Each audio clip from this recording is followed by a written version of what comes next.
Narcissist sex is not like normal sex. It's a drug, a trap, and a weapon all in one. It's the one place where the rules of your relationship flip completely. You can hate them for the way they treat you, yet your body betrays you the moment they touch you. You know they are poison, but somehow they are the only person who can make your heart race, your mind go blank, and your knees feel weak all at the same time. The moment feels like the only time they're soft, the only time they let you see something human in them. And it is this tiny crack in their armor during those moments of intimacy that become the hook you cannot shake. I'm Danish, a narcissistic abuse recovery professional. Welcome to my channel. The topic for today's episode is 5 reasons why you cannot sexually resist the narcissist even when you hate them. Before we get started, a quick reminder.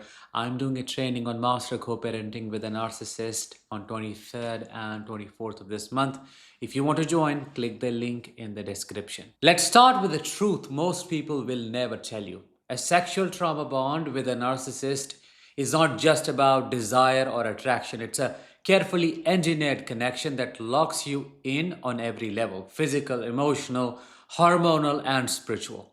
Once it forms, it feels almost impossible to break. You see, sex becomes the only time you see affection in them. When you are in a relationship with a narcissist, tenderness is rare, right? Affection is not a daily habit for them. Warmth is not something they give you freely. Most of the time, you're walking through a desert of coldness, criticism, and emotional distance. But when you get into bed with them, it feels like the storm breaking after a long drought. Suddenly, they're touching you, looking into your eyes, and making you feel wanted. That moment is powerful because your brain registers it as proof that they care, even if you know deep down they are doing it to keep control over you. Your body still craves that softness. When someone withholds love 90% of the time and then pours it on you during sex, it amplifies the impact. It's like starving for days and then tasting food. It hits harder and you remember it for longer. This is why, even when you hate them, you still want them. Your brain associates that rare tenderness with survival. You chase it without realizing you're chasing the very thing that is keeping you stuck. We also need to talk about the hormones, the hormonal storm they create in your body. Narcissistic relationships keep your body in a constant state of stress. You live on cortisol, adrenaline, and noradrenaline. Your nervous system is always on edge. You are in fight, flight, or freeze most of the time. Then, this is important, during sex, something very different happens. When they touch you, look at you, or even when you smell them, your body releases a powerful mix of chemicals. Dopamine gives you pleasure, oxytocin bonds you to them, endorphins relieve pain, and serotonin stabilizes your mood. This sudden shift from high stress to high pleasure is addictive. Your body gets hooked on the contrast. The low of the emotional abuse followed by the high of sexual intimacy becomes a cycle. Just like a drug addict craves the rush after withdrawal, you begin to crave that intense chemical flood. And because it only happens with them, your body links that relief to their presence. This is not ordinary attraction. It's a biochemical trap where your own body is pulling you back to them. All of this leads to the development of an extreme form of sexual dependency. Over time, this pattern stops being just about attraction and becomes something much deeper. The relationship conditions you to see sex as the only real point of connection between you and the narcissist.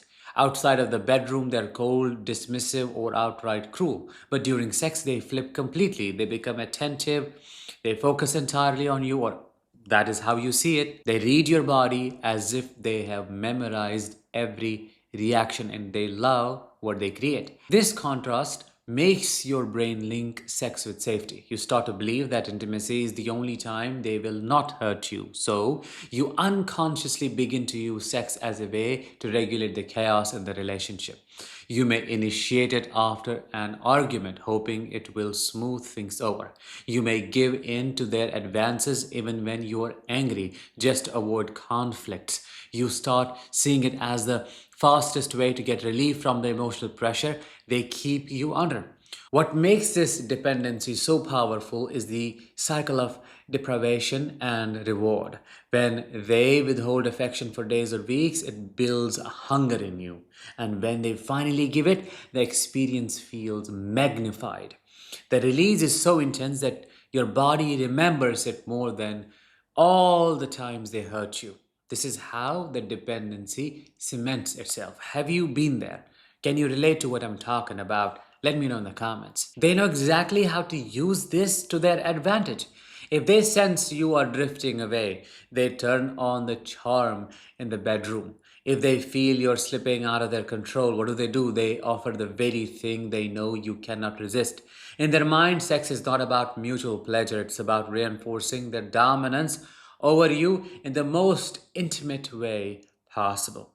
Over time, this creates a warped belief in your mind that no one else will make you feel this way. You start to think they have some unique sexual magic, that there is something irreplaceable about them. But the truth is, what feels so intense is not intense because they are extraordinary lovers. It's because your nervous system has been trained to link this person with the highest highs after the lowest lows. Then there is a spiritual tie that gets created. Sexual trauma bonds are not only about the body, they involve the spirit. I always talk about it. Intimacy is an exchange of energy. In a healthy relationship, that energy flows freely and both people walk away feeling nourished. With a narcissist, that energy is unbalanced. It becomes an energy theft. When you sleep with them, they're not only touching your body, they're anchoring themselves into your energy field. Every time it happens, the cord between you strengthens. This cord is not just emotional attachment. It's like a tether they can pull on any time, even when you are apart. It's why you can feel them thinking about you. It's why you can suddenly crave them for no reason. It's why, even when you have decided to leave, you find yourself replaying sexual memories in your head. That is the energetic hook pulling you back. Now, breaking that cord is not just about willpower alone, it's about consciously reclaiming your energy and cutting off their access to it. Until you do, the pull will always feel stronger than your decision making power. What also keeps you stuck is the illusion of emotional repair. One of the most twisted parts of sexual trauma bonds is how they trick your mind into thinking the relationship is improving. After a big fight, for example, after days of silent treatment, after being humiliated, they initiate sex. And because of their chemical flood and the sudden closeness, your brain thinks this is reconciliation. Have you been there? Many survivors describe post abuse sex as the most intense thing they have ever had. That's because your brain is desperate to believe the danger has passed. You take that moment as proof they still care. You think things may change, but what is really happening is that they are resetting the cycle and making sure you are still tied to them. The bond feels unbreakable because they have trained your brain to link them with both pain and relief. They become your drug in human form. Now, breaking the sexual trauma bond is possible. But as I said, it's not about waking up one day and no longer being attracted to them. It's about understanding what is really happening in your body and your mind.